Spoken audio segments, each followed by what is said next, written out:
गाथा सुनाने जा रही हूँ। महाभारत युद्ध में 13वां दिवस कौरवों और पांडवों दोनों के लिए सबसे त्रासद दिन था। 13वां दिवस एक ऐसा दिन था जब अनिति अपने चरम पर थी। मैं आज आपको उसी 13वां दिवस की दास्तान इस कविता के माध्यम से सुनाने जा रही हूँ। जब कुरुक्षेत्र के समरभूमि में शैया पर भीष्म हुए, तब कुरुकलंक के नैनों में क्रोधाग्नि निर्गी और ग्रीष्म हुए। गुरुदेव बनेंगे सेनापति, यह चाल चली थी शकुनी ने, जिसमें फंसकर सब जूझ रहे वो जाल बुना था शकुनी ने। इस बार चली थी चाल अलग, जिसमें ना कोई संधि हो, गुरुवर गौरव ज्येष्ठ पांडु समरभूमि में बंदी हो।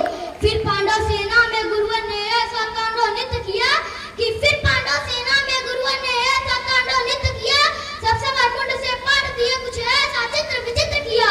निस्सेना की यह दशा देख अर्जुन को क्रोध अपार हुआ, बच उठा कृष्ण का पांच जन्य, फिर गांडीव का टंकार हुआ।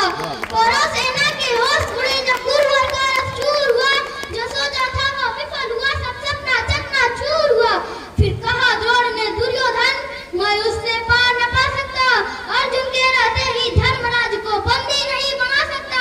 फिर कहा दिगर तो होने मिलकर हम प्राण पर प्राण लड़ाएंगे, हम अर्जुन को ललकारेंगे और दूर तक ले जाएंगे।